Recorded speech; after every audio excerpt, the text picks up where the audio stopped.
Welcome to Jamaica.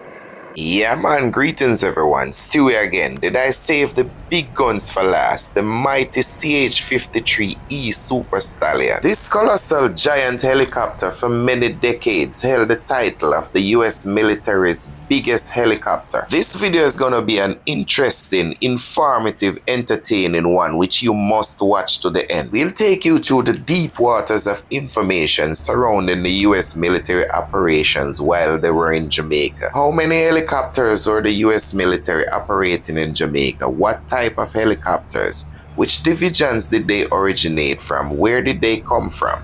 Did you know that some of these helicopters departed from ships at sea? Bet you didn't know that. I told you this one would be informative. Stick around, lots more to come. All this information while we watch the return of commercial flights to Montego Bay, Jamaica.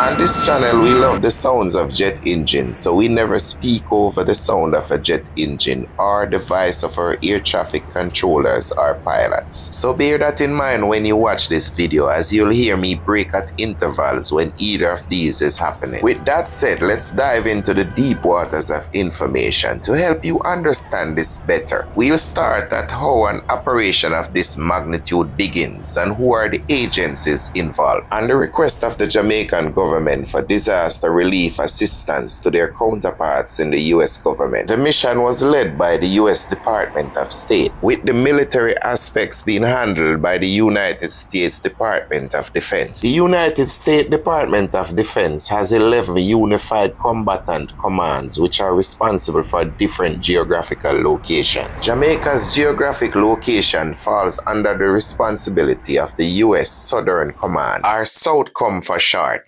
From the Upper Kilo, copy the 1 hour field, 1 Soul, and to Black River, 2,000 feet. From the Upper Kilo, Track Sangster 1015, takeoff pilot discretion, present position. From the Upper Kilo, contact radar 128.35. Southcom's area of responsibility covers 32 nations, 19 in Central and South America and 13 in the Caribbean. One of the responsibilities of Southcom in its area of responsibility is to provide humanitarian assistance or disaster relief. Southcom, which is headquartered in Miami, Florida, created a special task force which is known as Joint Task Force BRAVO. Joint Task Force BRAVO has its main base at one of the international airports in Honduras, where it has the majority of its assets. This task force is the rapid response leg of the Southern Command of the United States of America within the region. So now we know where some of the helicopters came from. Let's look at how they were deployed next. 22 Sangster Terror, hold short, runway 07 aircraft landing. And they can any touring flight to vacate for taxiway Alpha. Okay, down at the end, taxiway Alpha, we copy. The first U.S. military helicopters to arrive in Jamaica were 3 Chinooks.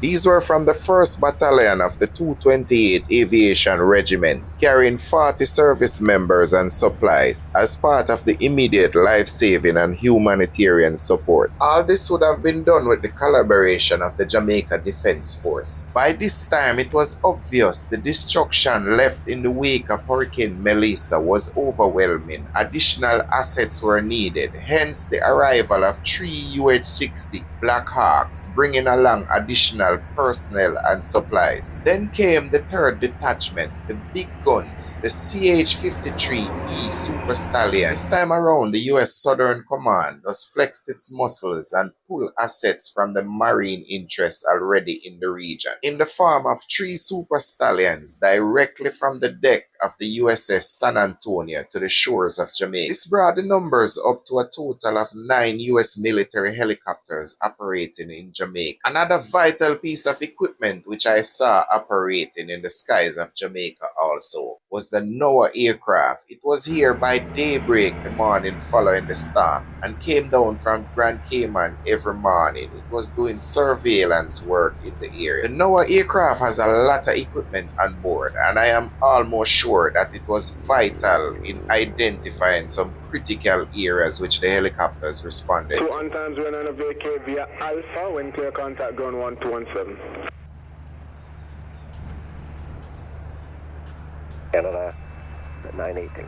General 22 line up and wait at intersection Bravo runway 74 a easterly departure. General 22 line up and wait runway 7 at Bravo. Line up and wait. 6 Golf Juliet, eastern ramp by ambulance and so on, so 0 minutes on the field. We're Canada vacating, we have dreadnought lining up and wait. We're able vertical southeasterly departure on this long load. Discretion and just advising you, June activity 500 feet, 1 to 2 kilometers south of the tower, Mango Walk 2 kilometers east and west. Send vertical southeasterly, we check the comments. Thank you, Golf Juliet. The US military reportedly flew 249 hours across 133 flights in Jamaica while transporting 779,000 pounds of food, water, and equipment, and was responsible for the movements of 428 critical personnel. Head north 22, wait Golf Juliet inside off to your right, clear for takeoff runway 07 at intersection Bravo, estimated wind 080 degrees 10 knots, QNH 1014. And we got the side on takeoff runway 0. Official plan. Charlie in the hotel, tower copy, south and clear for runway, land Palace Expression, Jet Center.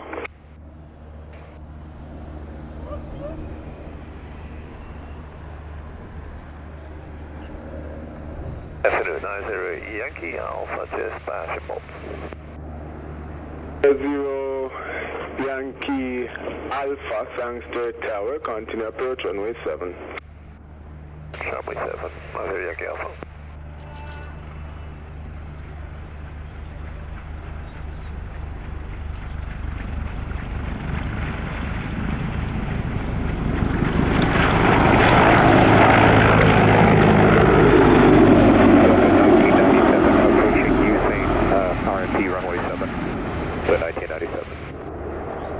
China 0 Yankee Alpha, estimated wind 080 degrees 10 knots, get to land runway 7.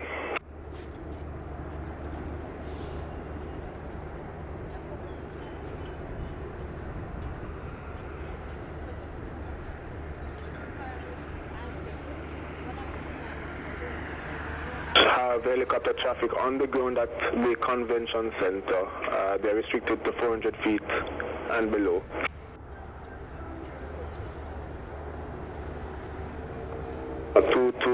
Just confirm your destination this time. Destination Kilo Juliet, Papa.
I must use this opportunity to say a special thank you to all the people who came from different countries to assist us here in Jamaica. The military personnel, there are so many from so many different regions. persons who assisted us with our utility restoration, pilots who volunteered to fly here. The list goes on and on, but we just want to say thank you as Jamaican. We truly appreciate what you did for us and continue to do it.